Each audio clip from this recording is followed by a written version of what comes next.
Udah ya?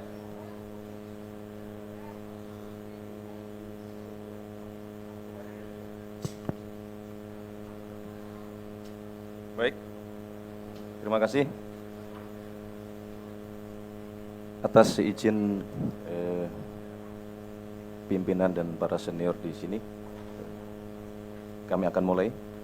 Baik, terima kasih. Bismillahirrahmanirrahim. Assalamualaikum warahmatullahi wabarakatuh. Salam sejahtera untuk kita sekalian. Selamat pagi. Salve Om Swastiastu, Namo Buddhaya. Salam kebajikan. Pertama-tama tentunya masih dalam suasana memperingati hari raya Natal bagi saudara-saudara kita umat Kristiani. Sekali lagi kami yang berada di depan mewakili pemerintah ingin menyampaikan dan mengucapkan selamat hari raya Natal bagi seluruh umat Kristiani di Indonesia. Dan di tengah-tengah suasana Natal dan liburan, alhamdulillah sampai hari ini berjalan dengan aman, tertib dan lancar.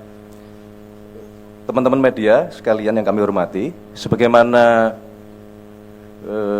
rutin setiap minggu di posko nasional bencana untuk wilayah yang menimpa saudara-saudara kita di wilayah Provinsi Aceh, Sumatera Utara maupun Sumatera Barat, kami rutin untuk melaksanakan konferensi pers, memberikan update kepada seluruh masyarakat mengenai apa saja yang sudah dilakukan, sedang dilakukan, dan akan dipercepat untuk penanganan ke depan. Nah, oleh karena hari Jumat kemarin adalah masih suasana Natal, sehingga kami mohon maaf konferensi pers yang biasanya kita laksanakan di hari Jumat mundur beberapa hari dan akan kita laksanakan pada pagi hari ini. Untuk mempersingkat waktu, kami persilahkan untuk Bapak Menko PMK mengawali untuk memberikan update yang kemudian nanti akan seperti biasa akan disambung dengan beberapa kementerian atau lembaga terkait. Kami persilahkan Pak Menko. Terima kasih Pak Mensesnek. Bismillahirrahmanirrahim. Assalamualaikum warahmatullahi wabarakatuh. Salam sejahtera untuk kita semuanya. Salve Om Swastiastu, Namo Buddhaya. Salam kebajikan. Bapak Ibu saudara-saudara yang saya hormati, hari ini kami akan menyampaikan perkembangan terbaru penanganan bencana di Aceh, Sumatera Utara dan Sumatera Barat. Sekali lagi kami tegaskan bahwa Bapak Presiden memerintahkan seluruh jajaran kementerian, lembaga TNI, Polri, pemerintah daerah terus mengerahkan segala daya upaya untuk percepatan penanganan pasca bencana. Kami mewakili pemerintah menyampaikan terima kasih dan apresiasi sebesar-besarnya kepada seluruh masyarakat, relawan, jajaran TNI, Polri, ASN pusat dan daerah, serta para pekerja swasta yang bekerja keras dalam penanganan bencana ini. Dan ini adalah kunci utama kegotong royongan ini untuk memulihkan Sumatera. Bapak Ibu dan saudara-saudara yang saya hormati, pertama, saat ini lebih dari separuh kabupaten kota yang terdampak telah beralih dari fase tanggap darurat ke fase transisi, rehabilitasi, dan rekonstruksi. Di Aceh, terdapat 7 kabupaten kota yang sudah masuk ke fase transisi, rehabilitasi, dan rekonstruksi.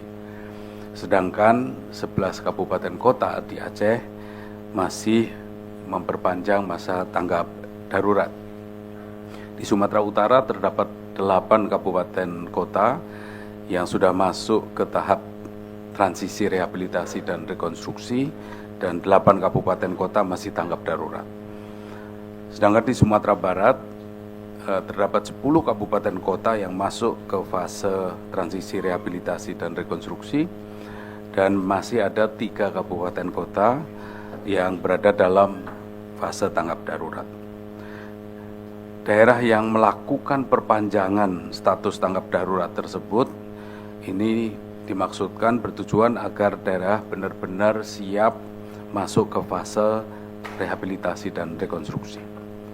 Yang kedua, terkait dengan isu listrik, air, dan jaringan komunikasi. Terkait listrik, pengiriman genset, mobil penjernih air, truk tangki, sumur siap pakai, toilet darurat, dan berbagai alat lainnya terus dan berlanjut terus ditambahkan, diperluas pengoperasiannya. Sedangkan terkait telekomunikasi, jaringan telah kembali normal di 14 kabupaten kota. Untuk daerah yang belum pulih, ditambahkan Starlink, kami saat ini menambah 280 unit, dan bersamaan dengan itu percepatan pemulihan jaringan komunikasi terus dilakukan. Yang ketiga, terkait dengan pelayanan kesehatan, pemerintah terus melakukan pengiriman, memfasilitasi relawan, para dokter, spesialis, dokter umum, dan juga calon dokter yang intensif menjadi relawan kesehatan di daerah terisolir dengan fokus pada layanan kesehatan dasar, bedah minor, dan trauma healing. Yang alhamdulillah perlu kita syukuri, saat ini seluruh RSUD telah beroperasi, masih ada sebagian yang belum beroperasi penuh. Sedangkan puskesmas dari 867 puskesmas yang terdampak, saat ini tinggal 8 yang masih dalam tahap recovery dan terus dilakukan percepatan pemulihan. Yang keempat, terkait dengan pendidikan, nanti tanggal 5 Januari akan masuk kepada mulai pembelajaran baru. Memang terdapat 3.700 sekolah terdampak dan sekitar 3.100 itu sekolah terdampak kerusakan berat. Pemerintah sudah mempersiapkan agar proses kegiatan belajar bisa berlangsung pada tanggal 5 Januari. Ada 587 sekolah yang masih dalam proses pembersihan, ini dipercepat. Target kita adalah pada tanggal 4 Januari sudah selesai, namun memang masih akan ada proses belajar mengajar yang dilakukan di tenda, yaitu sebanyak 54 sekolah. Yang kelima, terkait hunian sementara dan hunian tetap, per 28 Desember huntara di 3 provinsi sudah mulai dibangun dan sebagian sudah selesai, yaitu sebanyak total proses pembangunan dan sebagian sudah selesai itu totalnya 1.050 unit hunian. Yang dibangun BNPB bersama daerah itu ada 450, sedangkan yang dibangun Danantara beserta jajaran BUMN itu 600 unit huntara. Dan yang keenam, terkait dengan aktivitas ekonomi, di Aceh itu ada 120, saya ulangi lagi, di Aceh terdapat 112 pasar tradisional yang terdampak. Ini saat ini 18 sudah sepenuhnya beroperasi. Di Sumut ada 47 pasar terdampak. Kini 46 pasar sudah beroperasi, masih 1 yang dalam proses percepatan. Di Sumbar ada 3 pasar terdampak, kini 2 pasar sudah mulai beroperasi, ada 1 dalam proses percepatan pemulihan. Pemerintah akan terus mempercepat kembali aktifnya pasar-pasar tradisional ini melalui penataan infrastruktur, pembersihan, dan juga dukungan keterlibatan dari KL-KL yang terkait. Saya kira itu Pak Mensesnek, yang dari saya kembalikan ke Pak Mensesnek. Terima kasih. Baik, terima kasih Profesor Pratikno. Kami mohon izin selanjutnya dari Panglima TNI berkenan menyampaikan perkembangan.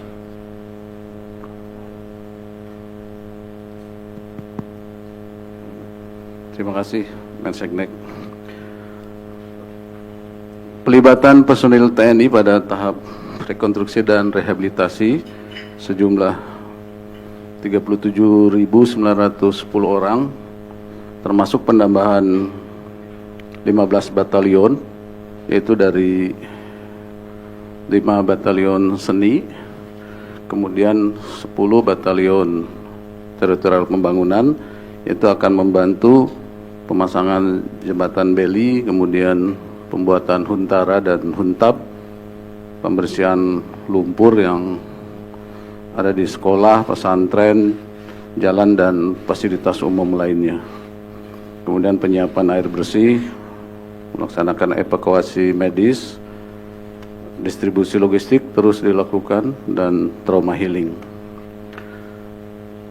Kemudian dukungan TNI lainnya yang sudah tergelar, yaitu dapur lapangan, 25 dapur lapangan, kemudian pembuatan sumur bor, 124 sumur sudah bisa digunakan, kemudian 42 pos kesehatan sudah tergelar, dan 186 MCK sudah dibangun. Yang selanjutnya, penyiapan dan pemasangan jembatan beli. Beberapa jembatan sudah digunakan masyarakat beraktivitas, seperti di jembatan Topin Mane, jembatan Topin Redep, jembatan Jumpa, jembatan Matang Bangka, jembatan Kutablang, jembatan Weh Pase, kemudian jembatan Hamparan Perak, jembatan Anggoli Sibangun, dan beberapa jembatan lainnya sudah tergelar. Sejumlah total yang dibangun 32 jembatan. Kita lihat videonya sudah digunakan oleh masyarakat. Kemudian juga penyiapan dan pemasangan jembatan Aramco, ada 40 jembatan yang sedang dibangun, dan beberapa sudah selesai dan sudah digunakan oleh masyarakat. Selanjutnya, pengerahan alutsista TNI menggelar 89 unit terdiri dari pesawat, kemudian heli dan KRI. Sampai dengan saat ini terus melakukan dukungan bantuan logistik melalui airdrop ataupun di air landed. Kemudian membawa KRI membawa dukungan alat berat, kendaraan kesehatan, mendukung membawa juga nakes, dan membantu KL lain seperti peralatan PLN, membawa BBM, bahan pangan, genset, dan sebagainya. Adapun logistik yang sudah didistribusikan sejumlah 2.669,53 ton, yaitu melalui Angkatan Udara dan airdrop, dan melalui KRI dan kapal ADRI, dan bantuan melalui jalur darat. Demikian yang bisa disampaikan. Terima kasih.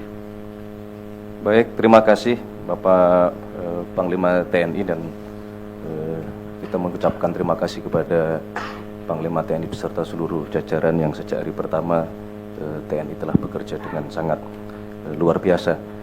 Berikutnya kami mohon berkenan untuk menyampaikan update dari Bapak Kapolri.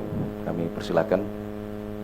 Terima kasih Bapak Menseknek, Bapak Menko PMK, dan seluruh kementerian terkait, dan Pak Panglima. Menambahkan apa yang disampaikan oleh Bapak Panglima terkait pelibatan personel Polri untuk membantu kegiatan bencana.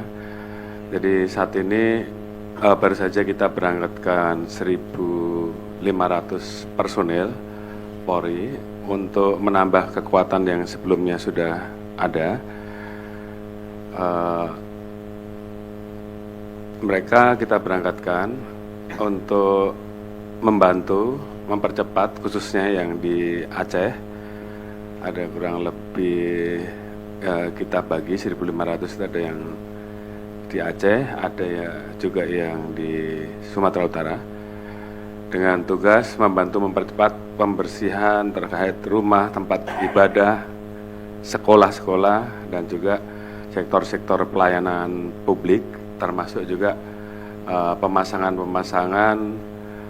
sumur bor, kemudian kebutuhan-kebutuhan lain yang dibutuhkan. Total saat ini sudah ada 10.759 dan kita sudah persiapkan personil berikutnya, manakala nanti kemudian ada tugas-tugas lanjutan, khususnya seperti yang disampaikan oleh Menko PMK terkait dengan persiapan infrastruktur apabila ada pembangunan Huntara dan Huntap. Saat ini untuk dapur lapangan yang juga kita persiapkan ada 29 dapur lapangan, di Aceh 17 titik, di Sumut 7 titik, dan di Sumbar 5 titik. Kemudian untuk layanan kesehatan, kita ada 30 posko kesehatan, 38 posko yang tersebar di 3 wilayah juga, Aceh 16, sisanya Sumut dan Sumbar. Kemudian untuk bantuan pembuatan sumur bor, kami merencanakan pembangunan 436 fasilitas sumur bor di 3 provinsi, 261 di Aceh, kemudian 25 di Sumut, dan rencana 150 titik di Provinsi Sumbar. Saat ini proses sedang berjalan, belum semuanya selesai, namun progres terus kita laksanakan. Kemudian untuk bantuan yang terkait dengan masalah kepentingan MCK, kami siapkan mobil toilet 2, kemudian kita bangun MCK 75, kemudian mobil tangki air pun kita dorong, ada 32, kemudian tangki air bersih ada 400, jet pump 1431, sumur bor dan target penambahan sumur bor ada 564 yang akan kita bangun, dan tower dan toren juga saat ini sedang kita dorong untuk kebutuhan hal tersebut. Kemudian kami juga membuka pelayanan servis dan cuci motor gratis untuk kendaraan-kendaraan yang mungkin kemarin sempat rusak, untuk bisa digunakan paling tidak untuk bisa membantu operasional kegiatan masyarakat untuk segera bisa pulih. Kemudian kami juga mempersiapkan personel-personel untuk membantu apa yang menjadi program BNPB untuk membangun Huntara dan yang saat ini sedang berjalan. Ada 25 personil di Sumut, di Sumbar 150, dan di Aceh sendiri saat ini sedang di mapping untuk wilayah-wilayah yang bisa dibangun Huntara dan Huntap. Kami membantu BNPB dan rencana kita juga akan ikut membangun Huntara atau Huntap manakala nanti ada wilayah yang bisa dibangun yang betul-betul sudah clear. Kemudian untuk pembangunan jembatan kami juga ikut membantu di luar jembatan Bele. Di Aceh ada 9 jembatan, di Sumut 3 jembatan, dan di Sumbar 8 jembatan. Kemudian untuk berbagai macam kegiatan bantuan kemanusiaan, kami terus ikut membantu mengirimkan bantuan-bantuan untuk memperkuat bantuan yang sudah ada. Kurang lebih sampai sekarang ini ada 227 ton beras, kemudian alat berat kemarin kami dorong 37 ini untuk membantu mempercepat proses pembersihan khususnya yang ada di Aceh dan di Sumut. Kemudian untuk heli dan pesawat kami tetap standby-kan untuk membantu distribusi logistik yang ada, dan sampai saat ini dari mulai tanggal 28 sampai dengan saat ini ada 150,41 ton distribusi logistik yang sudah kami laksanakan. Mungkin itu sebagai tambahan dari Polri untuk kegiatan bencana di Sumatera. Terima kasih. Baik, terima kasih Pak Kapolri, dan sebagaimana tadi kami sampaikan juga kita semua mengucapkan terima kasih kepada Kepolisian Republik Indonesia beserta dengan seluruh jajaran. Khusus untuk Pak Kapolri, izin kami mengucapkan semua selamat Natal Pak Kapolri. Kemudian kami persilahkan untuk Kapusdatin BNPB.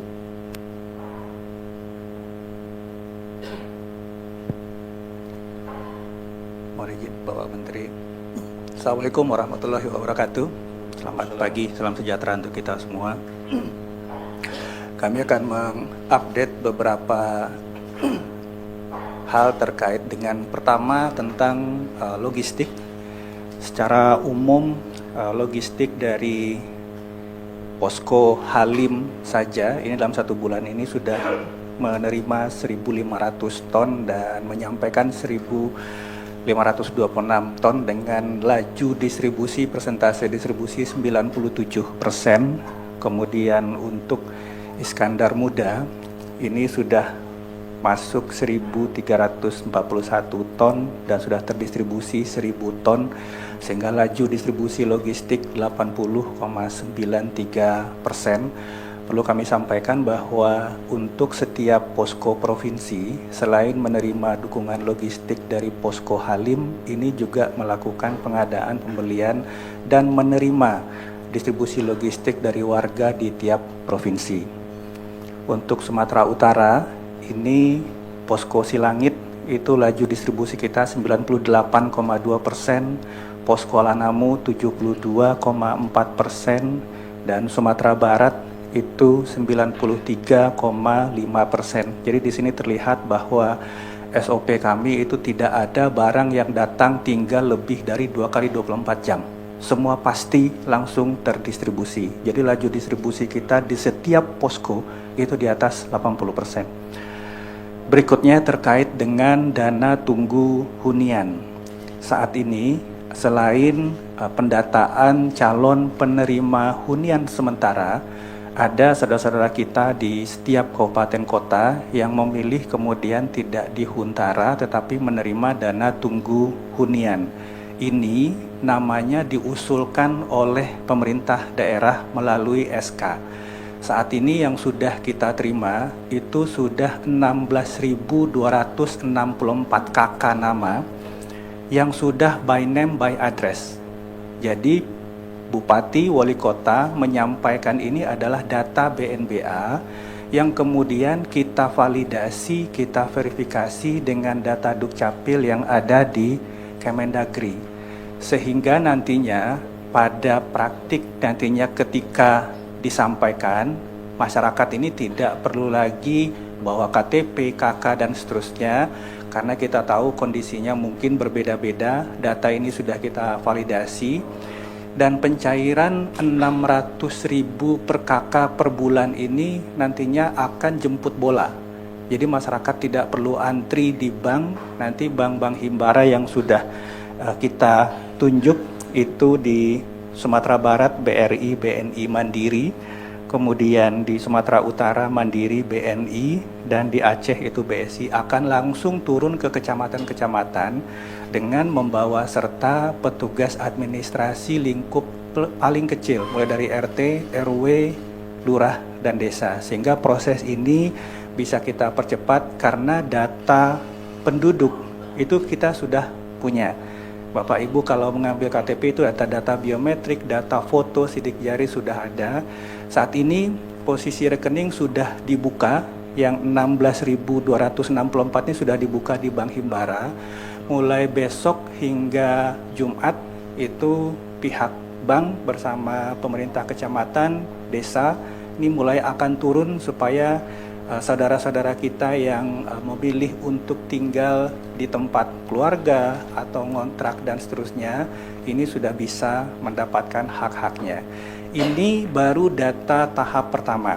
Pemerintah daerah terus mendata, nantinya akan ada penerima tahap kedua yang kita kompilasi lagi sehingga kita tidak menunggu semuanya terdata dulu, yang sudah terdata kita salurkan.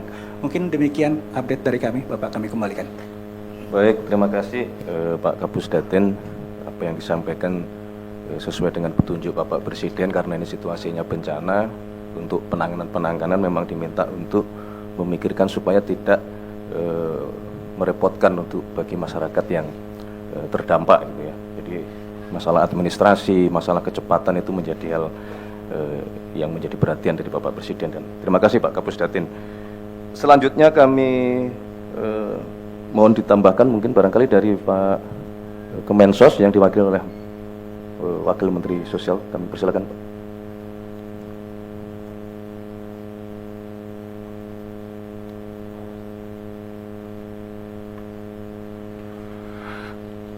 Terima kasih Pak Mensesnek, Bapak-bapak, Ibu-ibu sekalian. Assalamualaikum warahmatullahi wabarakatuh. Untuk penanganan bencana Sumatera dapat kami laporkan sebagai berikut. Pertama,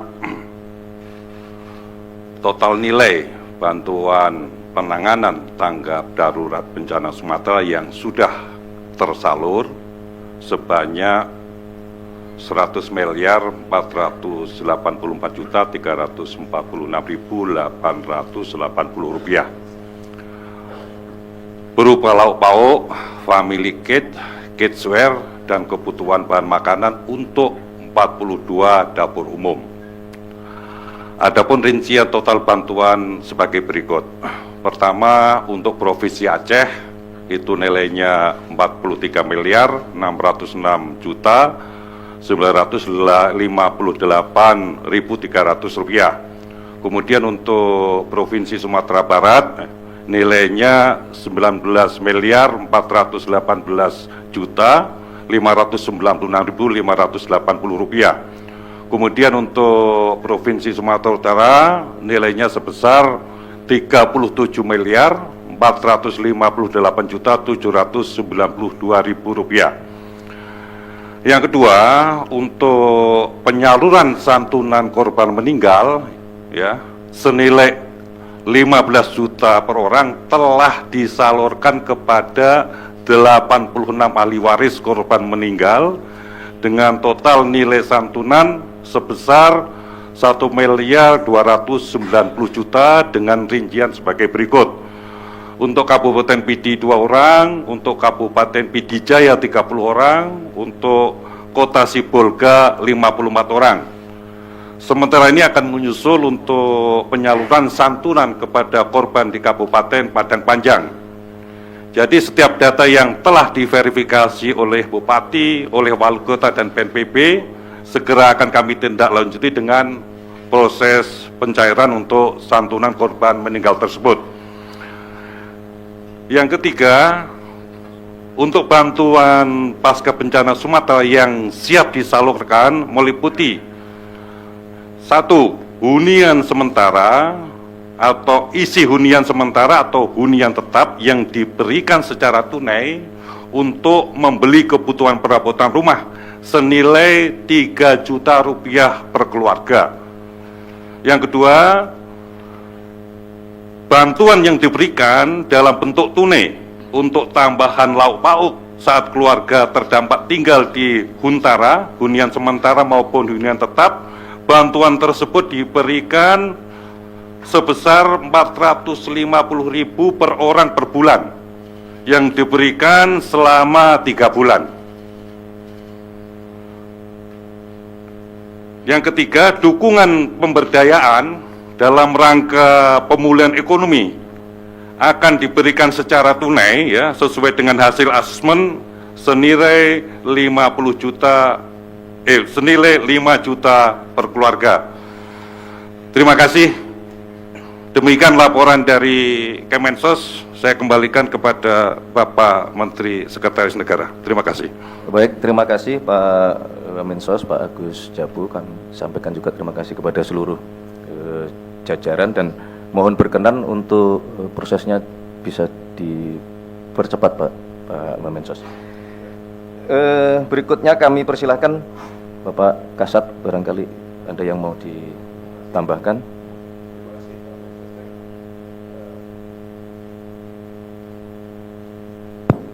Belum nyala ternyata. Terima kasih Pak Mensesnek. Wassalamualaikum warahmatullahi wabarakatuh. Saya selaku Komandan Satgas Jembatan, namun saya sedikit mengulas bahwa Angkatan Darat juga kami terus memonitor. Kami terus bekerja sama dengan seluruh kementerian, dengan BNPB, Huntara, air bersih, terus kita jalankan dengan Kemenkes, rumah sakit, puskesmas. Kami juga ada pos-pos kesehatan, kami sudah mengirim banyak dokter yang dikoordinir oleh Mabes TNI, dan juga yang lain mungkin sudah disinggung, dan kami semua eksis di sana. Kami juga mengerjakan semua ini, termasuk nanti yang saya akan sedikit ulas tentang jembatan. Untuk mempercepat pekerjaan ini kita lakukan 3 shift. Jadi anggota kita bekerja pagi, siang, malam. Kalau tidak bekerja seperti ini, saya kira tidak akan mencapai target yang seperti kita dapatkan pada hari ini. Untuk jembatan ini memang agak rumit, karena setelah ada laporan kami harus survei. Setelah survei apa jembatan yang paling sesuai, kami cari jembatan apa yang ini harus dikirim dari Jakarta. Di Jakarta sampai di pelabuhan di jalan-jalan rusak, ada yang di jalan seminggu dan lain sebagainya. Tapi ya saya terus terang, saya pada anggota saya pun saya merasa salut bisa bekerja sedemikian rupa. Sampai dengan sekarang kami sudah mendapatkan daftar untuk beli ada 44, 12 sudah selesai, sisanya ada 15 sedang di perjalanan, 6 sedang dipasang. Yang lain sedang kita kumpulkan lagi, dan juga dari Presiden langsung melalui Kemenhan akan dicari 100 beli dari luar, 100 beli untuk mendukung di bencana ini, dan juga mungkin ini akan kita gunakan di daerah-daerah di seluruh Indonesia. Ada juga yang Armco terus bertambah, hari ini sudah 47 titik, 6 selesai, 3 pemasangan, yang lain sedang proses pengiriman. Dan juga ada sekarang ada yang minta lagi jembatan gantung, ya, untuk paling tidak bisa 2 motor berboncengan. Saya pikir udah lumayan lah untuk membawa logistik. Jadi saya juga akhirnya belajar bagaimana jembatan gantung itu ternyata tidak boleh beratnya di berat yang sudah kita tentukan bertemu di satu titik. Jadi kalau ngantri bisa 2 kali, 3 kali, 4 kali lipat bisa dilakukan. Jadi ini terus akan kita kerjakan. Sampai dengan sekarang ada 11 jembatan gantung, 3 sedang dipasang, yang lain masih terus survei. Selanjutnya juga pada kesempatan ini saya ingin mengucapkan terima kasih pada rekan-rekan media. Luar biasa dukungannya terhadap kami, berita-berita sangat baik. Saya ingin sedikit kata-katanya mengingatkan supaya dalam kondisi ini kita harus kompak, bernegara kita harus kompak. Dalam kondisi kompak pun ini masih ada orang yang berusaha mensabotase jembatan beli kita. 2 hari yang lalu mungkin ada ditayangkan ininya, dibongkar baut-bautnya. Ya. Kami juga tidak menyangka ada orang sebiadab ini, ya, terus terang saja. Memang kami pikir masyarakat sedang bencana, ya, ini baut-bautnya dibongkar. Mana yang berikutnya? Ini jadi terlihat itu berpindah. Ya, nanti kalau ada yang perlu lihat fotonya nanti saya kasih. Jadi dalam kondisi begini pun masih ada kelompok-kelompok orang yang mau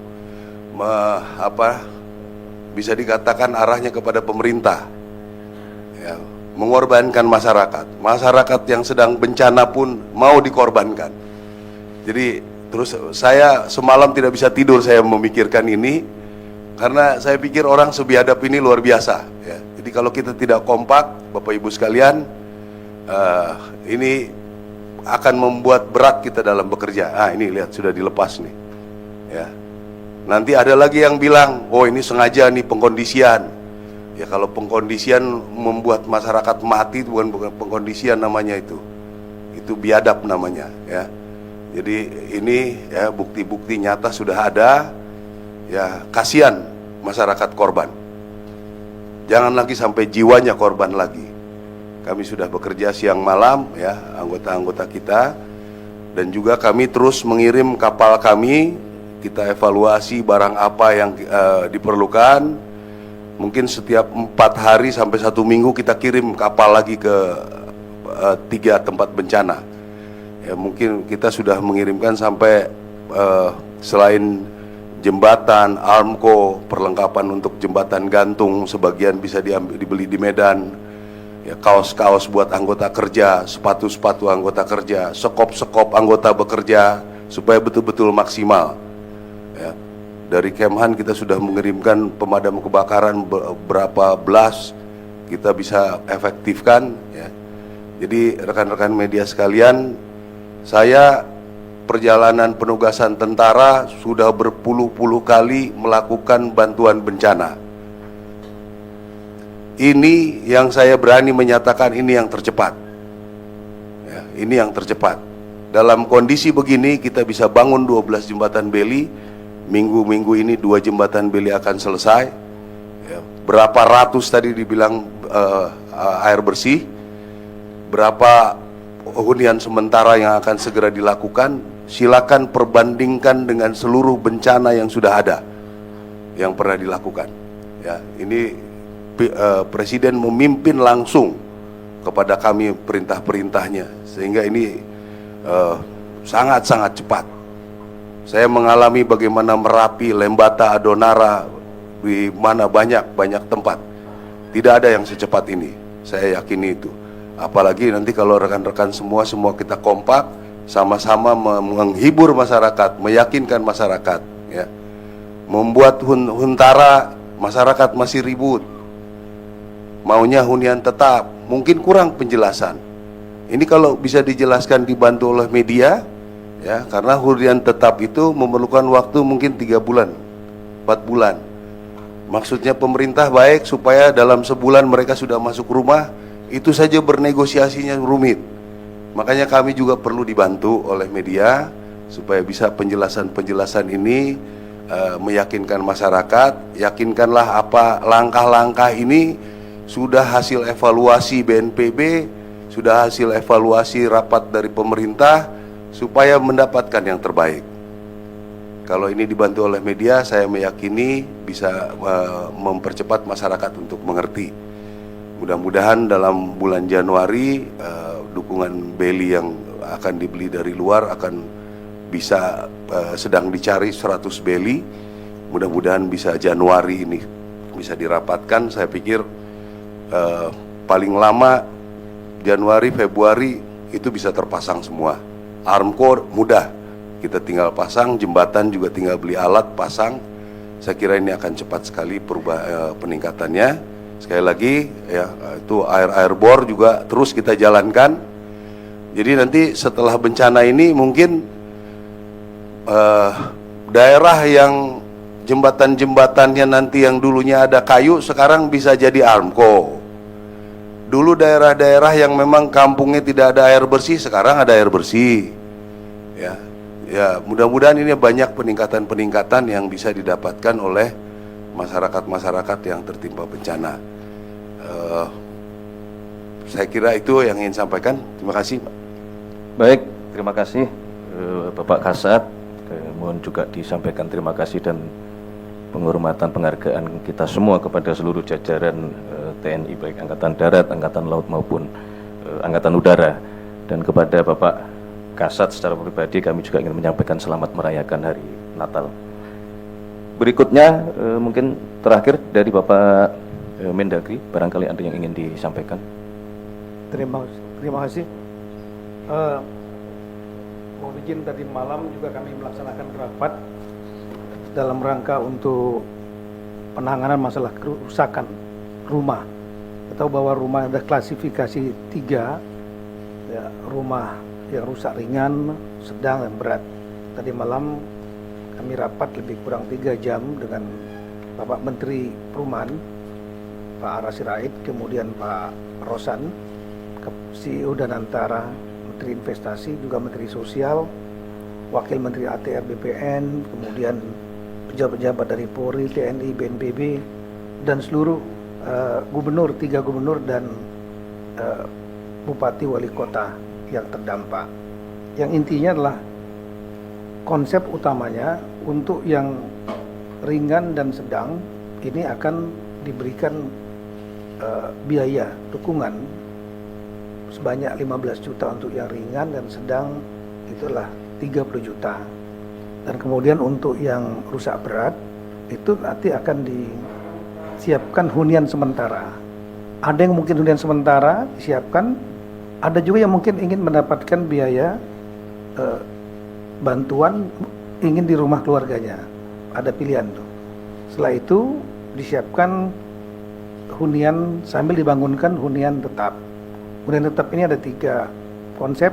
Yang pertama adalah dari Danantara sebanyak 15.000, kemudian dari APBN yang jumlahnya jauh lebih besar yang dikerjakan oleh Kementerian PKP. Kalau di Danantara dari Danantara yang mengerjakan 15.000. Setelah itu ada konsep gotong royong, artinya pihak-pihak yang ingin membantu. Di antaranya ada satu yang sudah membantu sebanyak 2.600 dan sudah groundbreaking minggu lalu.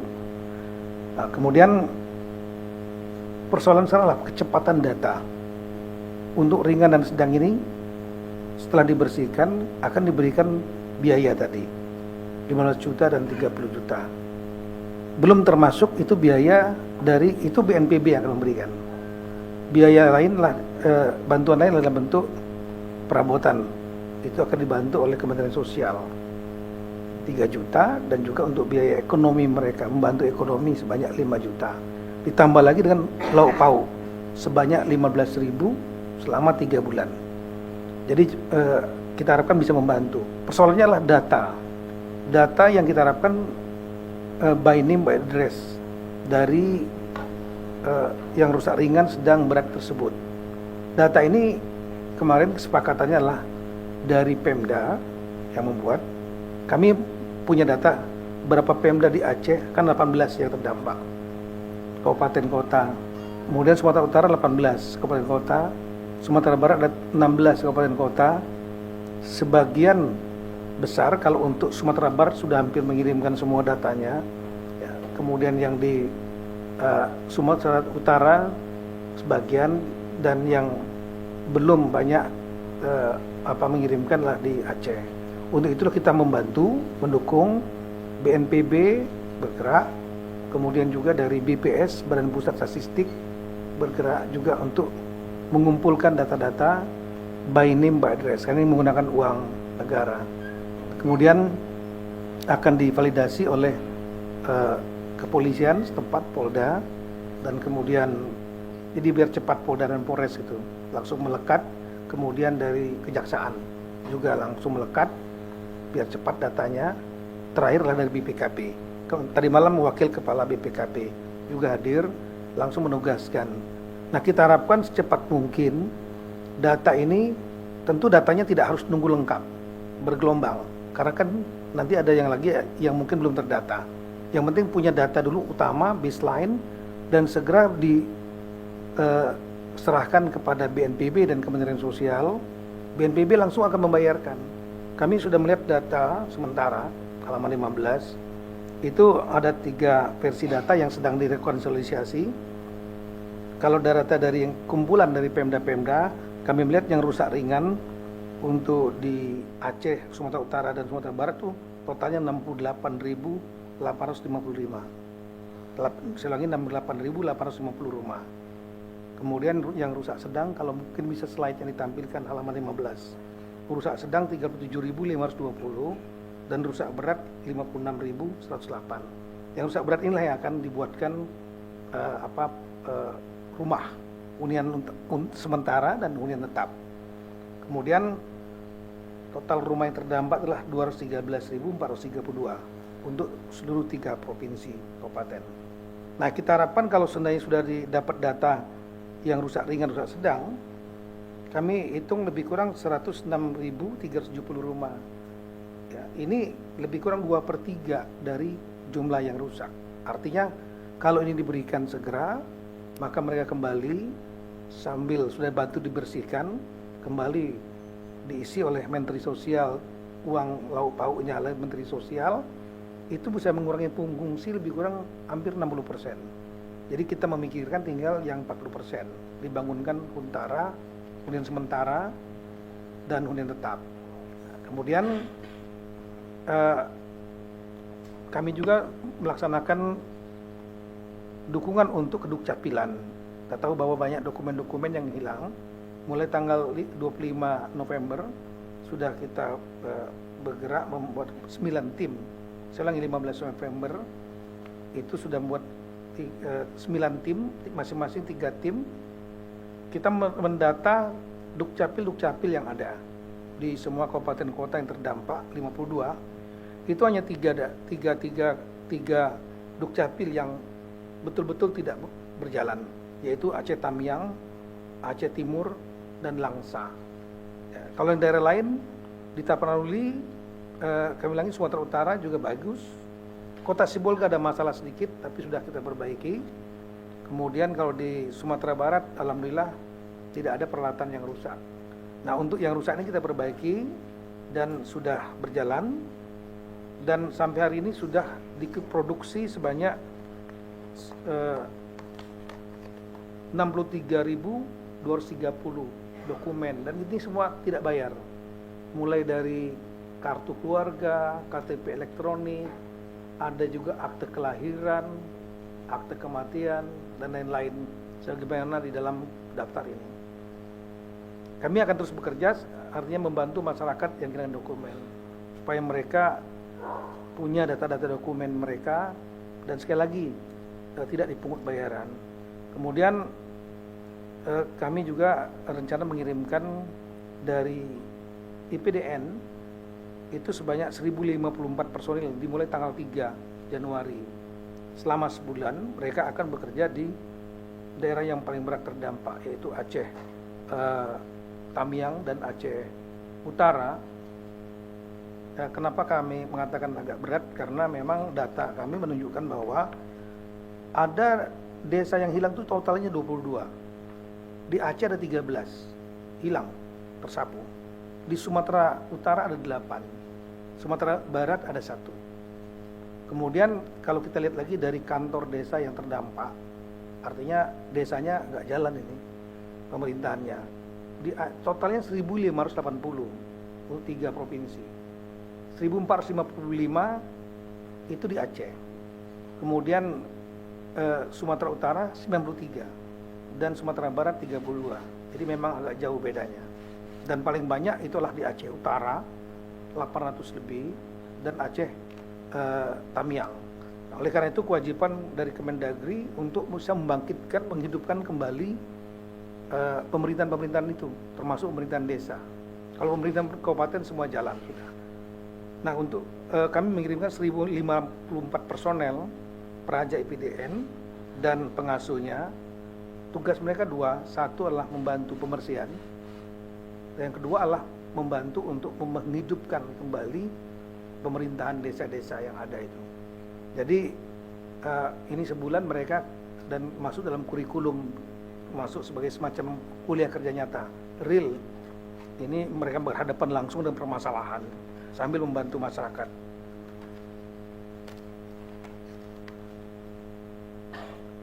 Yang terakhir kami ingin sampaikan mengenai bantuan keuangan dari daerah-daerah. Ini kami terima kasih kepada Asosiasi Pemerintah Kota APEKSI Indonesia sudah mendukung sebanyak 5,7 miliar dan Asosiasi Pemerintah Kabupaten Indonesia sebanyak 5 miliar. Jadi total yang sudah disampaikan antar daerah sebanyak 59,5 miliar. Kami tahu juga ada juga yang membantu dalam bentuk bukan uang tapi dalam bentuk barang. Untuk itu kami ucapkan terima kasih kepada rekan kepala daerah yang telah membantu daerah tersebut. Dan terakhir, kami juga sudah mengirimkan surat edaran kepada kepala-kepala daerah tempat-tempat yang terdampak 3 provinsi, 52 kabupaten kota, karena situasinya sudah berubah akibat bencana. Ada yang desa yang hilang, ada yang jalan yang rusak, jembatan rusak. Untuk itu APBD yang dibuat sebelum bencana itu sudah tidak relevan. Kami memberikan surat edaran sebagai payung hukum untuk rekan-rekan kepala daerah tersebut 52 plus 3 provinsi dan juga ketua DPR, pimpinan DPR masing-masing untuk melakukan APBD perubahan menyesuaikan dengan kondisi yang baru. Demikian, terima kasih. Assalamualaikum warahmatullahi wabarakatuh. Waalaikumsalam. Terima kasih Bapak Mendagri yang kami hormati. Tentunya mohon disampaikan juga terima kasih kepada seluruh jajaran Kemendagri, dan atas petunjuk Bapak Presiden tadi juga sudah disampaikan bahwa berkenaan dengan masalah pengurusan kembali seluruh dokumen-dokumen yang dimiliki oleh masyarakat memang diminta untuk tidak dipungut biaya, tetapi juga kami mohon diberikan catatan Pak Mendagri untuk dilakukan monitoring dan pengawasan supaya di dalam pelaksanaannya tidak ada oknum-oknum yang di lapangan nanti memanfaatkan situasi. Kemudian juga tadi sangat luar biasa Bapak Mendagri ingin mengirim adik-adik praja IPDN, ini sekaligus menunjukkan bahwa ini menjadi kepedulian kita bersama-sama dan tentunya pembelajaran bagi adik-adik untuk mengabdikan diri di masyarakat. Mungkin sebelum masuk sesi pertanyaan, saya izin menambahkan beberapa hal bahwa selain bencana di hidrometeorologi di Aceh, Sumatera Utara maupun Sumatera Barat, kami juga pemerintah terus memonitor terjadinya bencana-bencana di tempat yang lain. Beberapa hari yang lalu juga ada bencana di Kalimantan Selatan yang juga cukup besar, ada beberapa desa yang terdampak. Kami sudah minta kepada BNPB untuk juga melakukan monitoring dan tentu saja kalau memerlukan penanganan-penanganan darurat, penanganan khusus untuk juga ditangani secepat-cepatnya. Kemudian juga kita memonitor adanya kejadian kecelakaan di Labuan Bajo yang kami juga minta kepada seluruh jajaran TNI, Polri, Kemenhub ya, untuk bekerja keras secepat mungkin melakukan penanganan karena menurut informasi terakhir korban masih belum ditemukan. Kemudian rekan-rekan media, Bapak Ibu sekalian yang kami hormati, bahwa kami semua yang di depan ini hanya perwakilan karena tentu saja selain kami ada banyak kementerian lembaga yang dengan tupoksinya masing-masing bekerja keras melakukan penanganan untuk mempercepat pemulihan di 3 provinsi yang terdampak bencana. Tadi beberapa sudah disebutkan, misalnya Kementerian Perdagangan, kemudian Kementerian Pertanian juga memastikan stok bahan pangan tercukupi, kemudian mengambil langkah-langkah ketika panen para petani tidak bisa terserap untuk itu dibeli oleh pemerintah, termasuk Kementerian Kehutanan juga bekerja keras melakukan pembersihan kayu-kayu yang hanyut di bawah banjir, sekaligus juga melakukan monitoring dan evaluasi kepada kurang lebih hampir 24 izin pengusahaan hutan di 3 provinsi baik HTI maupun HPH. Terakhir tentu kami juga ingin menyampaikan terima kasih kepada seluruh jajaran kementerian dan lembaga, teman-teman relawan semua yang tidak bisa kita sebutkan satu persatu yang telah bekerja keras luar biasa, kemudian organisasi-organisasi masyarakat, kemudian tentu saja teman-teman pers dan media, baik yang meliput di Jakarta maupun yang melakukan liputan langsung di lapangan. Beberapa kali kami memonitor bahwa teman-teman juga hadir langsung di daerah-daerah yang paling sulit juga untuk memberikan informasi dan memberitahukan kepada kami semua. Itulah fungsi pers dan media, bahwa memberikan informasi supaya kita mendapatkan data yang akurat supaya kita bisa tangani dengan secepat-cepatnya.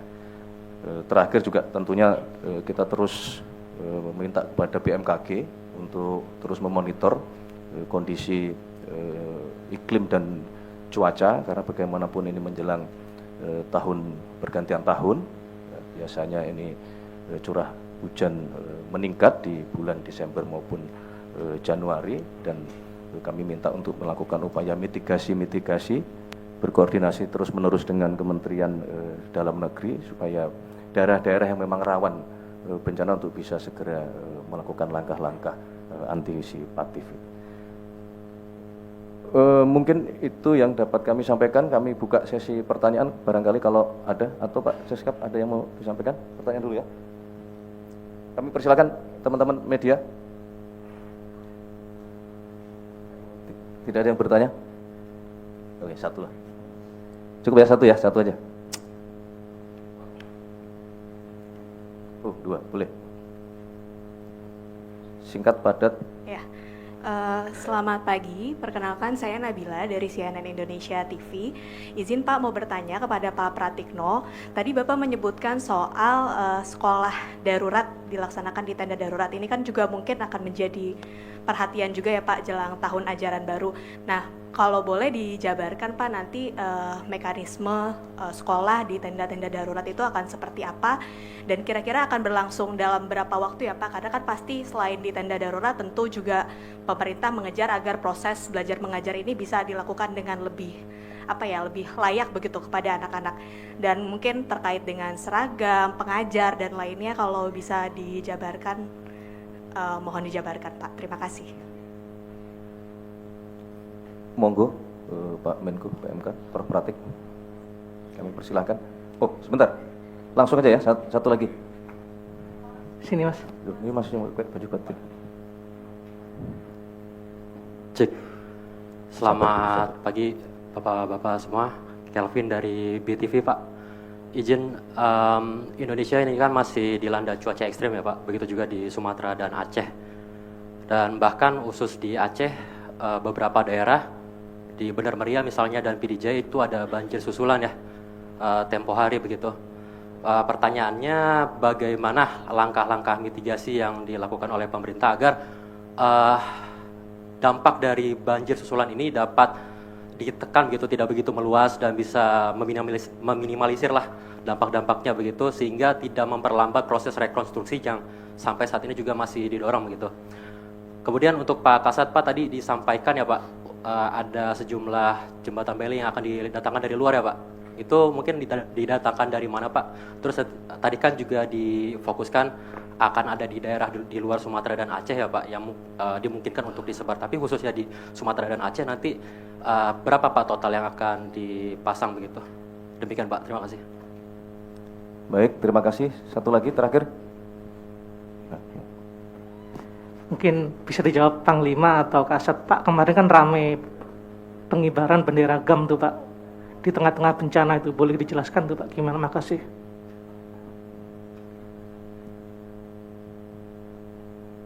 Ada lagi, satu lagi deh. Cukup ya, satu lagi. Sesuai dengan yang pertama kali mengacungkan jari. Ya, terima kasih Mas Mensesnek. Izin bertanya kepada Pak Kasat, Pak Maruli, tadi kan sempat dipaparkan soal jembatan Bailey yang ternyata ada baut-baut itu ya Pak yang tadi.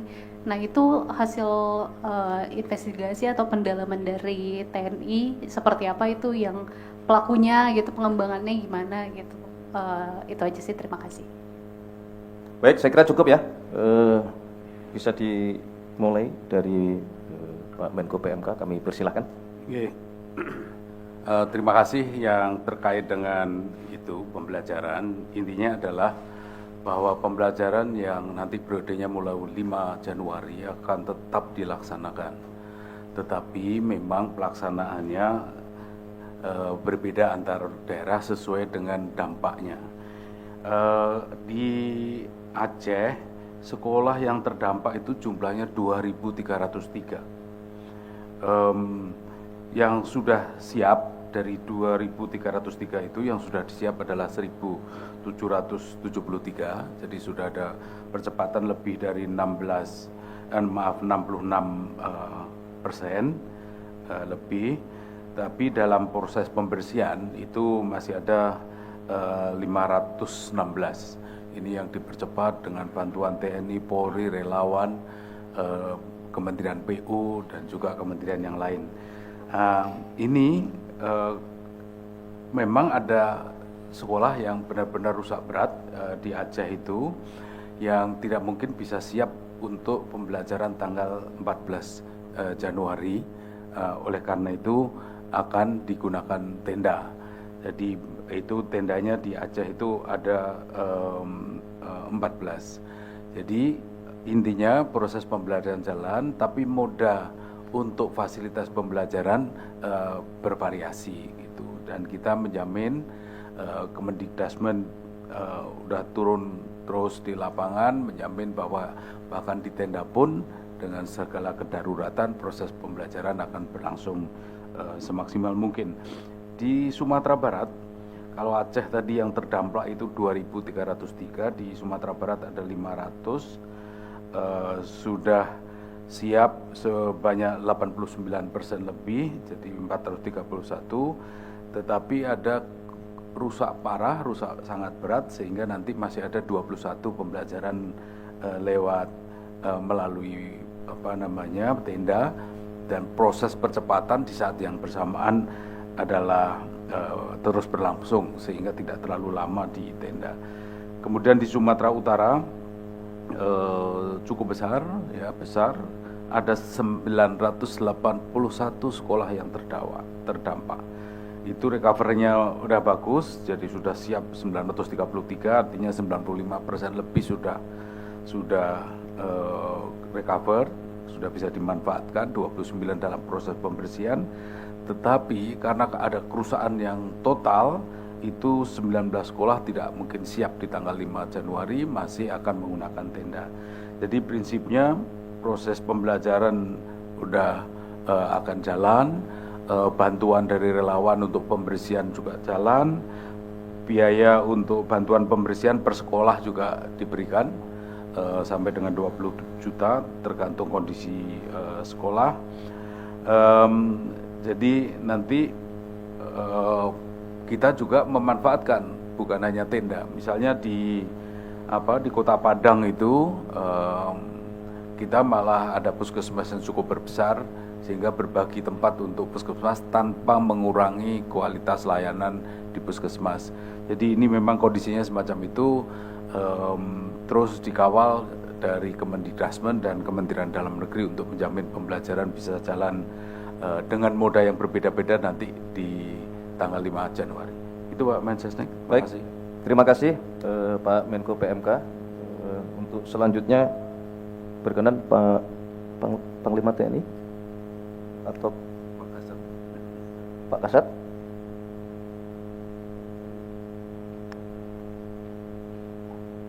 TNI dan semua kementerian, lembaga, dan masyarakat sedang bekerja untuk membantu percepatan pemulihan akibat bencana alam. Saya harapkan tidak ada kelompok-kelompok yang memprovokasi, yang mengganggu proses tersebut. Ya, saya akan tindak tegas kalau ada kelompok-kelompok seperti itu.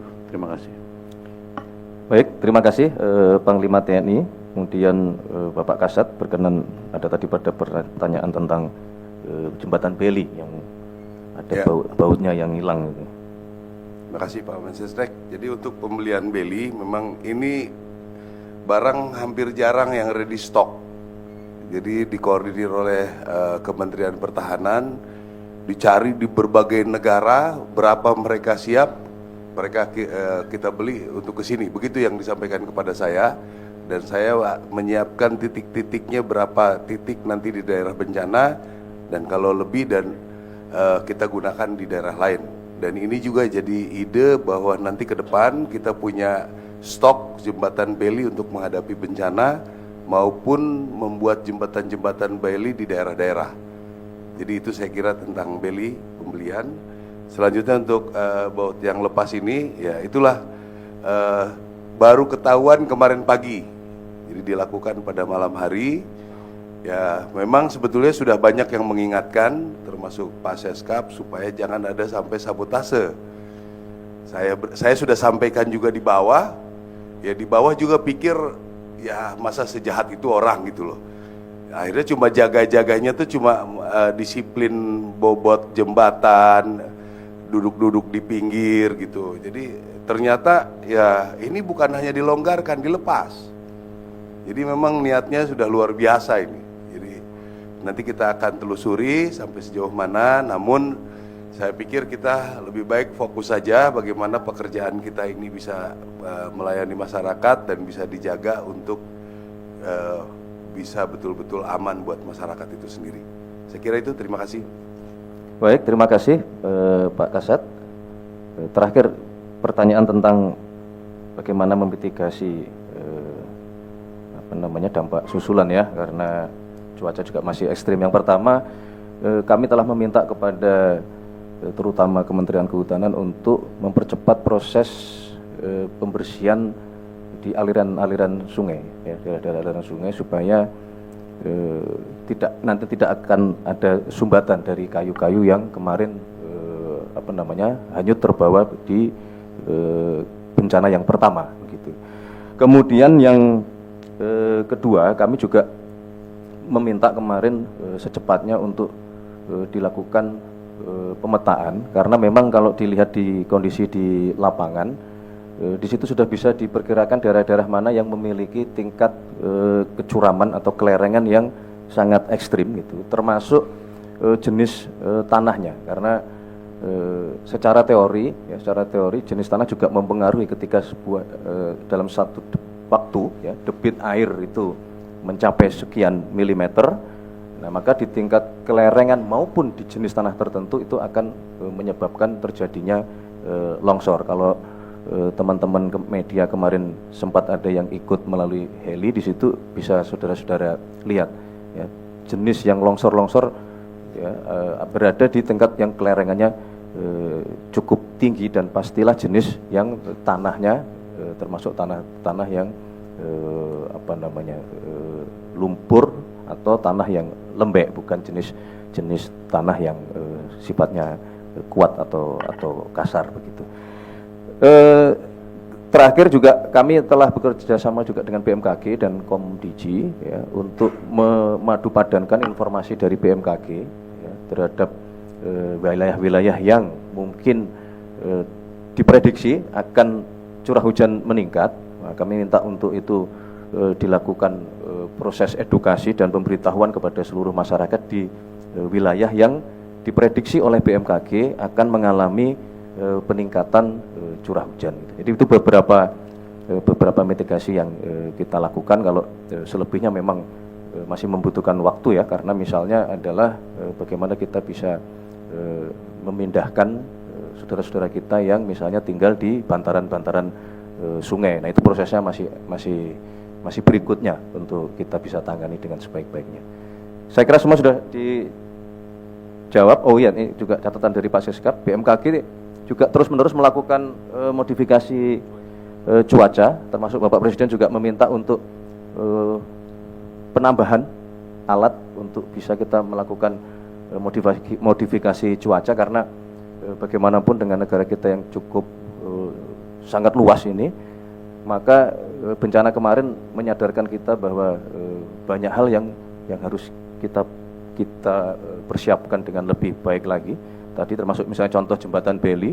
Nah, ketika bentuk bencananya seperti kemarin terjadi di 3 wilayah provinsi, maka kita merasa bahwa yang kita miliki hari ini jembatan Beli itu pun tidak siap, termasuk perangkat-perangkat untuk adanya operasi cuaca ini juga perlu diperkuat dan dibuat perencanaan sematang mungkin, sedini mungkin itu. Saya kira itu cukup. Pak Siskap, mau ada yang ditambahkan? Terakhir mungkin penutup sebelum kita akhiri.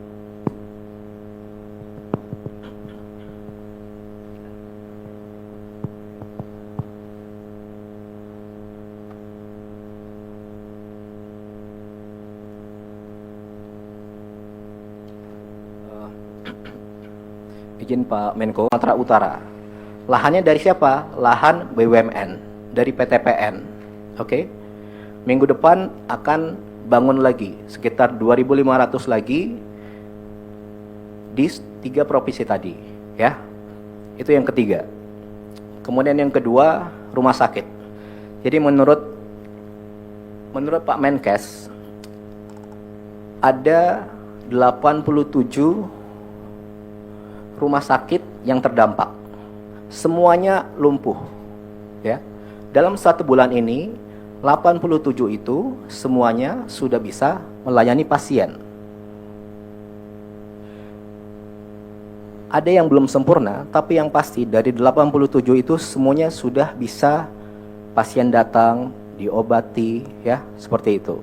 Kemudian ada 867 puskesmas yang lumpuh. Sekarang 1 bulan tinggal 8 yang belum beroperasi. Itu gimana caranya bisa selesai? Ya semuanya bahu-membahu kerjasama. Oke? Itu yang masalah kesehatan.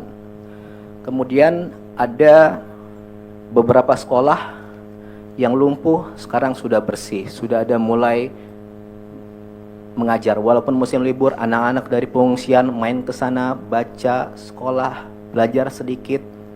Kemudian pasar-pasar beberapa sudah mulai beroperasi, perekonomian perlahan-lahan mulai jalan. Ini dalam 1 bulan. Kenapa bisa cepat?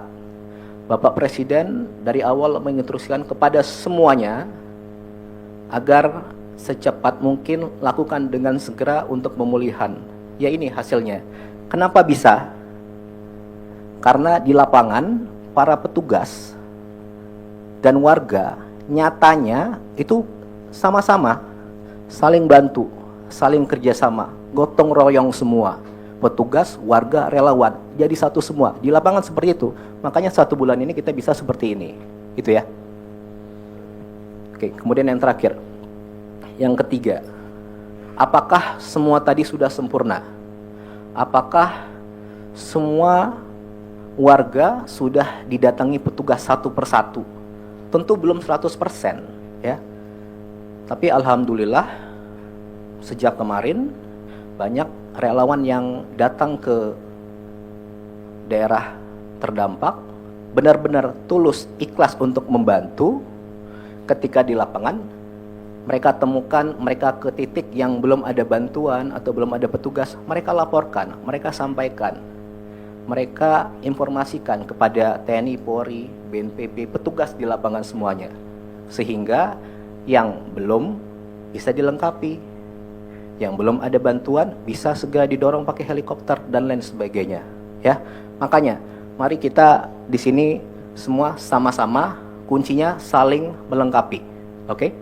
Jadi kalau Anda datang, memang niatnya benar-benar tulus, bukan cari keuntungan sendiri, ya ayo kita sama-sama, kita bantu. Banyak sekali ya yang seperti itu. Ya, semuanya kira-kira seperti itu, datang tulus ikhlas untuk bantu. Oke? Jadi rakyat Indonesia ini adatnya saling bantu. Bangsa Indonesia ini dari dulu gotong royong. Saya mau lihatkan video 1. Silakan.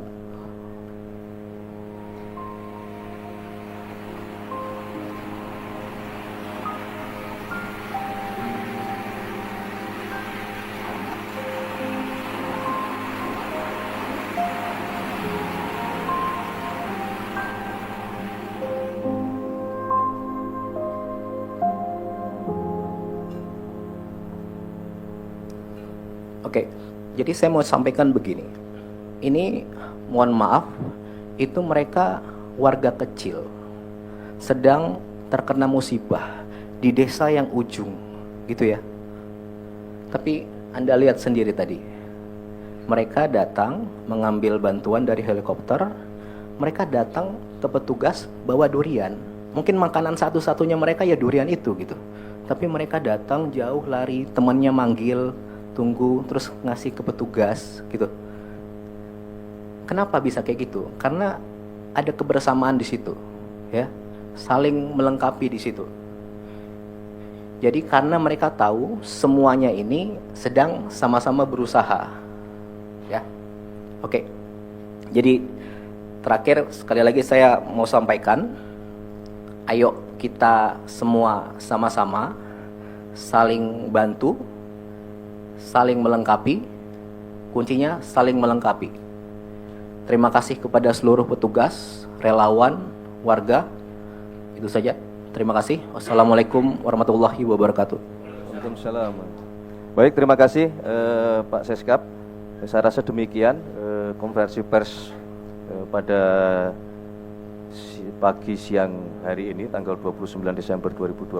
Terima kasih kepada Pak Menko PMK, Pak Mendagri, Panglima TNI, Kapolri, Pak Wamensos, Pak Seskap, Bapak Kasat, Kapusdatin, dan kepada seluruh teman-teman pers dan media yang kurang lebih hampir 2 jam sabar menerima penjelasan dari kami semua. Sekali lagi terima kasih, semoga dengan niat baik kita semua, proses pemulihan, rehabilitasi, dan rekonstruksi untuk saudara-saudara kita yang terkena bencana di 3 provinsi di Aceh dapat segera pulih. Selesai. Terima kasih. Wassalamualaikum warahmatullahi wabarakatuh. Salam sejahtera untuk kita sekalian. Selamat siang. Om Santi Santi, Om Namo Buddhaya. Salam kebajikan. Terima kasih.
Yang menyeberangkan ya Pak. Dulu ada baju susulan, lalu juga hujan deras, cuaca ekstrim, buat himbauannya untuk mereka yang menyeberang ke Sumatera.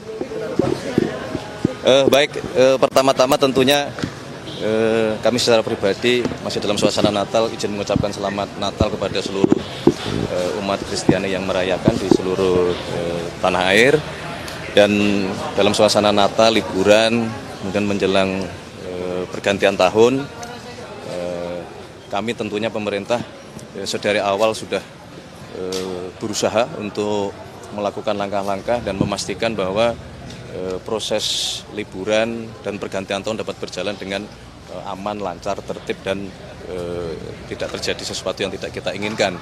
Oleh karena itulah kami juga menghimbau kepada seluruh masyarakat yang akan melakukan perjalanan baik darat, laut maupun udara, tentunya yang pertama secara pribadi atau secara mandiri tentunya harus mengecek kelayakan kendaraan yang dipergunakan. Kami juga pemerintah, kami sudah menyampaikan kepada Kemenhub ya, untuk memaksimalkan proses pengecekan kendaraan angkutan umum. Karena kemarin juga sempat terjadi kecelakaan dan kita tidak ingin itu kembali terjadi.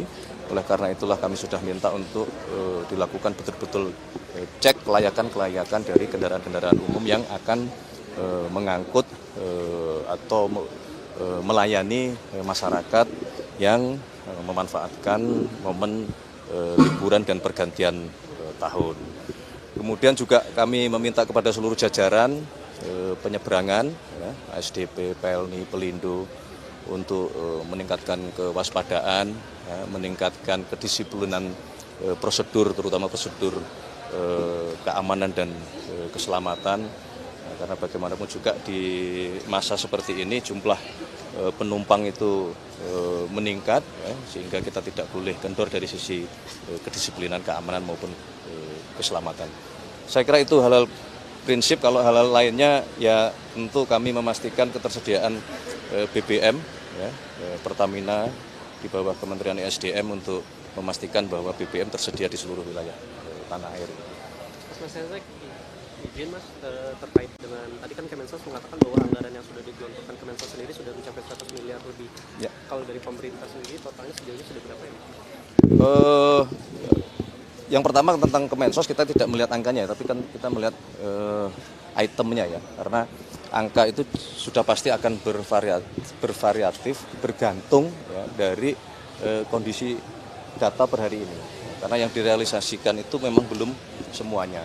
Kalau berkenaan dengan angka pemerintah, secara umum kemarin sudah kita hitung kan ada kurang lebih di kisaran 60 triliun untuk pemulihan pasca bencana ya, baik rehab maupun rekonstruksi. Tetapi sekali lagi juga itu bukan angka yang kemudian jumlahnya pasti sejumlah itu gitu. Karena dalam perkembangannya tentu bisa jadi terdapat perubahan-perubahan dan penyesuaian-penyesuaian data bergantung kondisi di lapangan. Mas, izin satu lagi, kan Bapak juga mengatakan bahwa Bapak Presiden mengatakan setiap seminggu sekali akan diusahakan untuk ke daerah bencana. Apakah di minggu ini, di tahun baru ini akan ngecek sana? Direncanakan begitu. Berarti akan bertahun baru di sana? Rencananya begitu. Mas, ini Mas, kalau rencana kunjungan Presiden ke tempat ke tempat bencana yang lain di mana ada?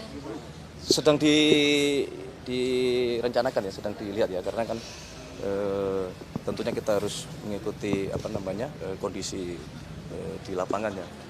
Mas, terkait dengan tadi ada paparan mengenai bantuan EBLT seperti itu dari pemerintah kabupaten sama kota juga meminta adanya kenaikan karena indeks yang digunakan kan dari 2020, 2021. Nah, ini sudah fix angka-angka tadi atau masih dalam proses untuk pengkajian ulang? Sementara menggunakan angka yang lama karena kalau akan dilakukan penyesuaian tentunya membutuhkan koordinasi lintas kementerian. Nah, kami berpendapat untuk sementara kita menggunakan aturan yang lama supaya prosesnya bisa segera dijalankan gitu. Ada panti Wetda yang terbakar 16 tewas menangis. Sudah monitor. Kami sedang pelajari dengan. Sudah. Mas, soal pilkada oleh DPRD, Mas, kan makin gencar dibahas oleh partai-partai politik dan juga fraksi partai di DPR itu. Kalau pemerintah gimana, Mas? Apakah mulai mengkaji juga dan mempersiapkan untuk mengusulkan revisi undang-undang pilkada nanti, Mas? Kalau pemerintah ya pada dasarnya kan kita mendengarkan seluruh aspirasi dan pendapat gitu. Nah, kalau saya selaku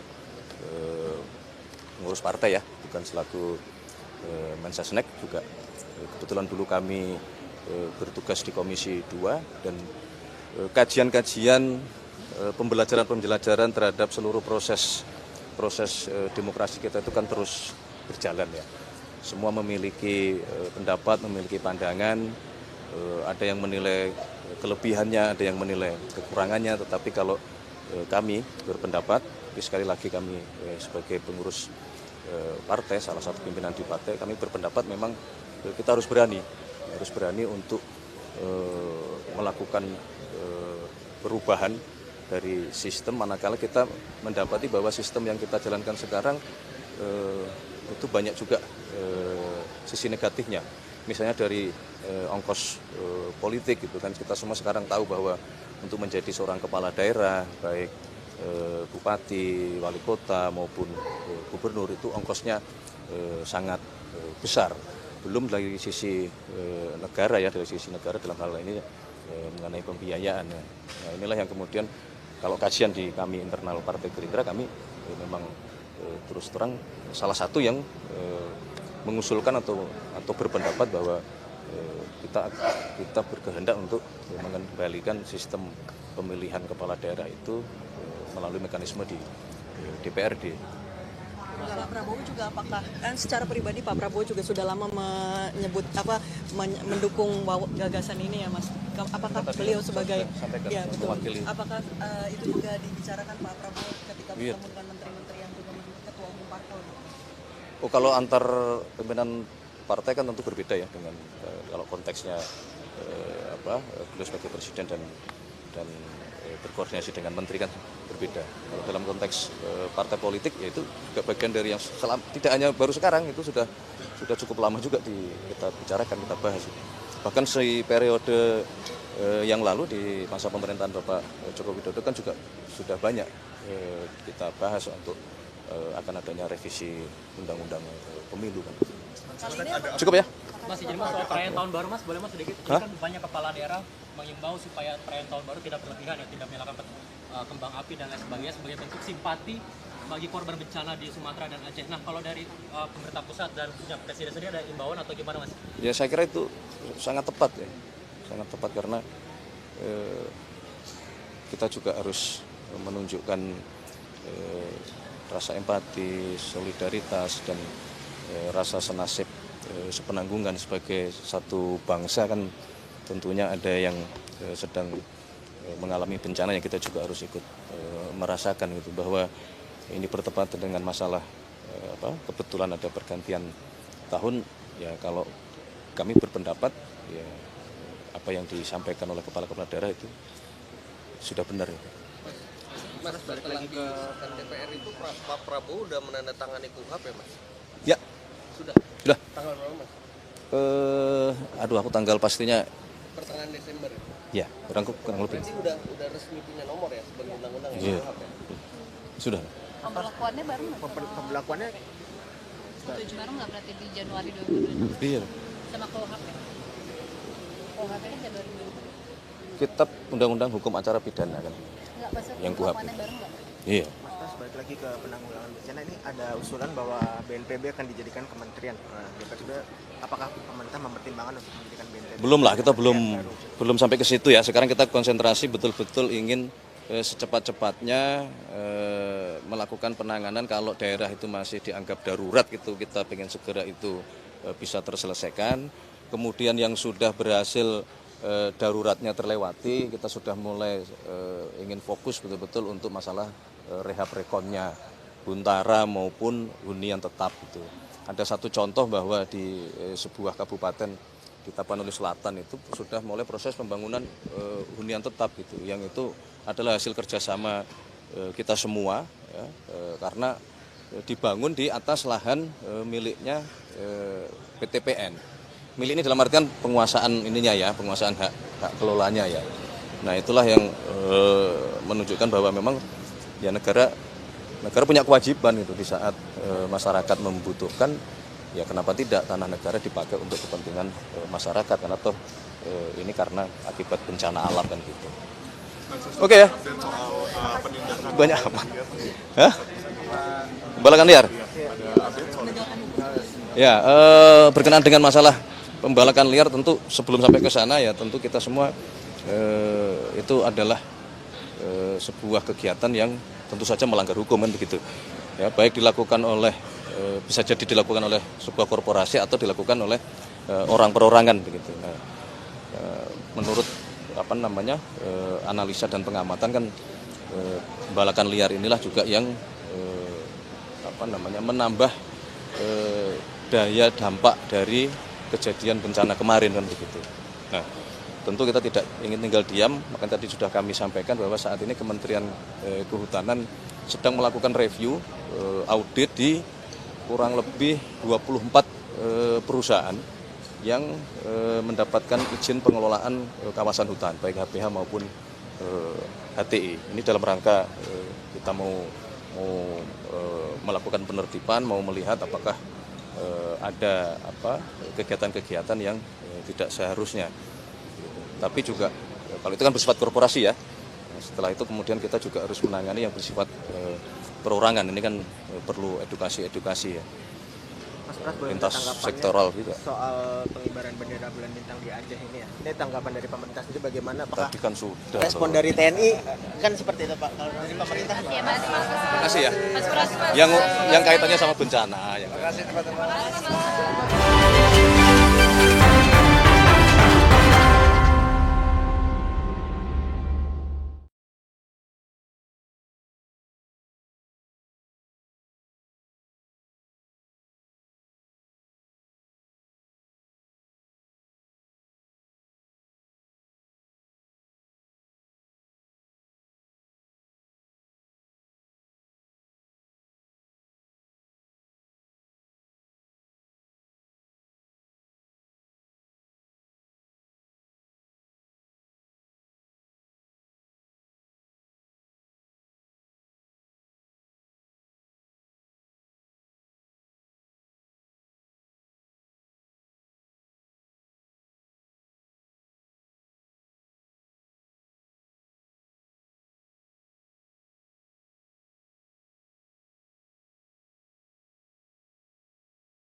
izin Pak Menko, Pak Mensesnek serta Bapak-bapak sekalian, saya izin menambahkan sedikit saja.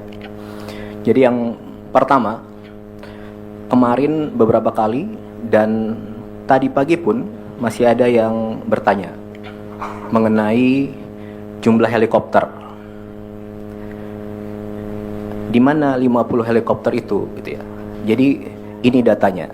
Jadi ada 53 helikopter gabungan TNI, Polri, Basarnas, BNPB, kemudian ada swasta, Pertamina, dan lain sebagainya. Ini semuanya sejak awal ada di 3 provinsi tersebut. Kemana mereka? Mereka menerbangkan logistik ke daerah yang tidak terjangkau melalui darat, yang jalannya putus, yang belum tersambung, ke desa-desa. Kemana? Ke kepala desa, ke posko peninjauan, dan lain sebagainya. Kira-kira seperti itu. Kemudian kalau saya boleh cerita sedikit, jadi sejak minggu pertama bencana, Bapak Presiden langsung mengirimkan helikopter pribadi beliau ke Aceh untuk digunakan oleh Gubernur Aceh beserta timnya, beserta keluarganya. Silahkan digunakan kemanapun untuk berkeliling Aceh. Itu sejak minggu pertama, ya. Ini ada beberapa fotonya. Itu yang pertama, oke.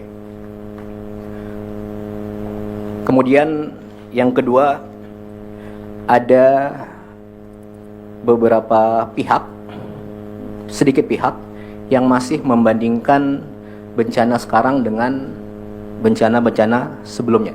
Jadi saya mau sampaikan begini.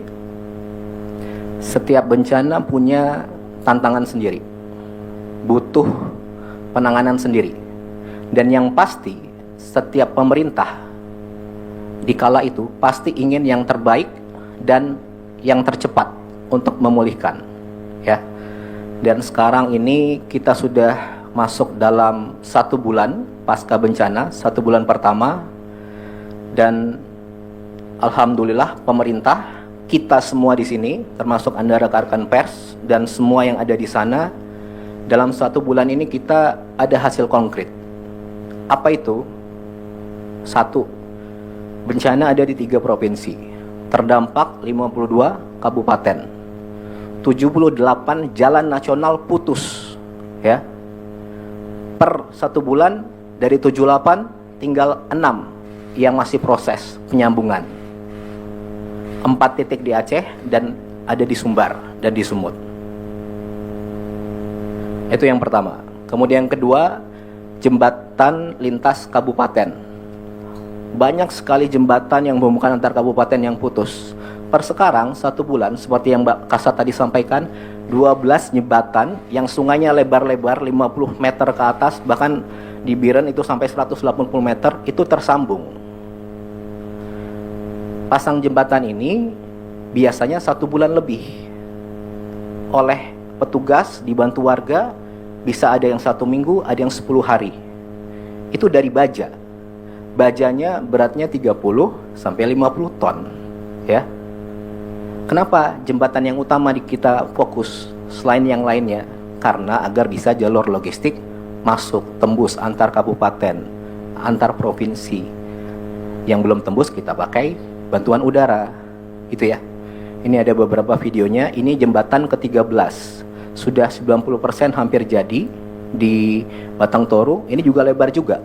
Jadi semuanya bekerja pagi, siang, malam, bagaimana secepat mungkin itu bisa pulih.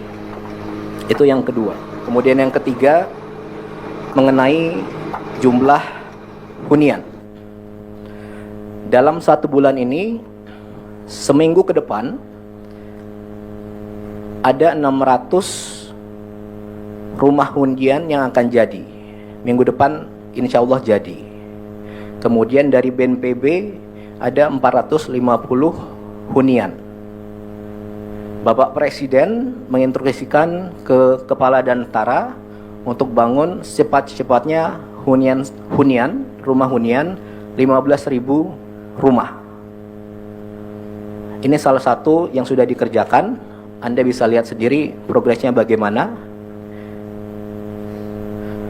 Kemudian selanjutnya lagi, Menteri Perumahan minggu lalu sudah mulai bangun 2.500 rumah hunian tetap di Sumatera Utara. Lahannya dari siapa? Lahan BUMN, dari PTPN. Oke.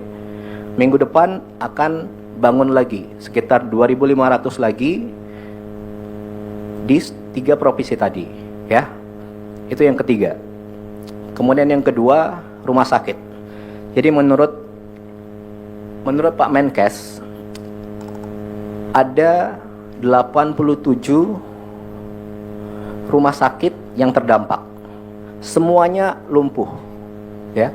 Dalam 1 bulan ini 87 itu semuanya sudah bisa melayani pasien. Ada yang belum sempurna, tapi yang pasti dari 87 itu semuanya sudah bisa pasien datang, diobati, ya, seperti itu.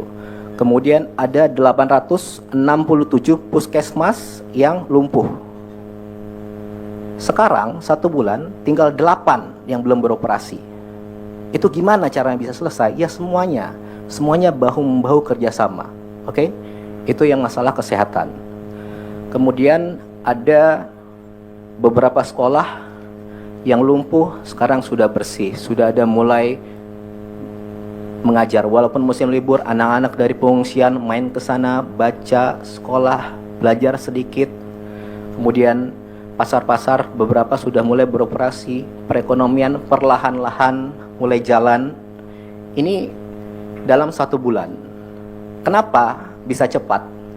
Bapak Presiden dari awal menginstruksikan kepada semuanya agar secepat mungkin lakukan dengan segera untuk pemulihan. Ya ini hasilnya. Kenapa bisa? Karena di lapangan para petugas dan warga nyatanya itu sama-sama saling bantu, saling kerjasama, gotong royong semua. Petugas, warga, relawan, jadi satu semua. Di lapangan seperti itu. Makanya 1 bulan ini kita bisa seperti ini. Gitu ya. Oke, kemudian yang terakhir. Yang ketiga. Apakah semua tadi sudah sempurna? Apakah semua warga sudah didatangi petugas satu persatu? Tentu belum 100%, ya. Tapi alhamdulillah sejak kemarin banyak relawan yang datang ke daerah terdampak, benar-benar tulus ikhlas untuk membantu. Ketika di lapangan mereka temukan, mereka ke titik yang belum ada bantuan atau belum ada petugas, mereka laporkan, mereka sampaikan, mereka informasikan kepada TNI, Polri, BNPB, petugas di lapangan semuanya, sehingga yang belum bisa dilengkapi, yang belum ada bantuan bisa segera didorong pakai helikopter dan lain sebagainya, ya. Makanya mari kita di sini semua sama-sama, kuncinya saling melengkapi. Oke? Jadi kalau Anda datang memang niatnya benar-benar tulus, bukan cari keuntungan sendiri, ya ayo kita sama-sama, kita bantu. Banyak sekali ya yang seperti itu, ya. Semuanya kira-kira seperti itu, datang tulus ikhlas untuk bantu. Oke, jadi rakyat Indonesia ini adatnya saling bantu. Bangsa Indonesia ini dari dulu gotong royong. Saya mau lihatkan video 1, silakan.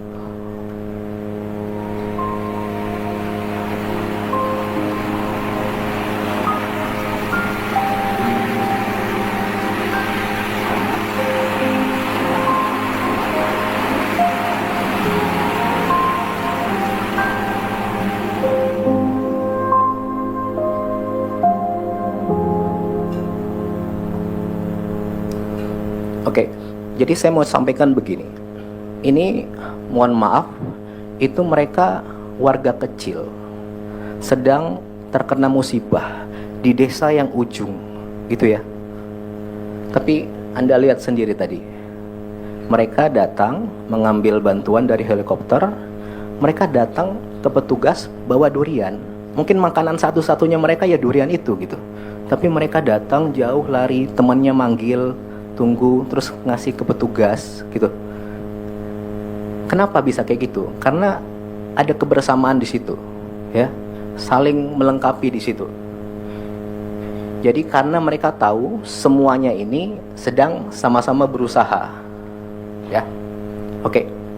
Jadi terakhir sekali lagi saya mau sampaikan, ayo kita semua sama-sama saling bantu, saling melengkapi. Kuncinya saling melengkapi. Terima kasih kepada seluruh petugas, relawan, warga. Itu saja. Terima kasih. Wassalamualaikum warahmatullahi wabarakatuh. Waalaikumsalam. Baik, terima kasih Pak Seskap. Saya rasa demikian konferensi pers pada pagi siang hari ini tanggal 29 Desember 2025. Terima kasih kepada Pak Menko PMK, Pak Mendagri, Panglima TNI, Kapolri, Pak Wamensos, Pak Seskap, Bapak Kasat, Kapusdatin, dan kepada seluruh teman-teman pers dan media yang kurang lebih hampir 2 jam sabar menerima penjelasan dari kami semua. Sekali lagi terima kasih, semoga dengan niat baik kita semua proses pemulihan, rehabilitasi, dan rekonstruksi untuk saudara-saudara kita yang terkena bencana di 3 provinsi di Aceh dapat segera pulih. Selesai, terima kasih. Wassalamualaikum warahmatullahi wabarakatuh. Salam sejahtera untuk kita sekalian. Selamat siang. Om Santi Santi, Om Namo Buddhaya. Salam kebajikan. Terima kasih.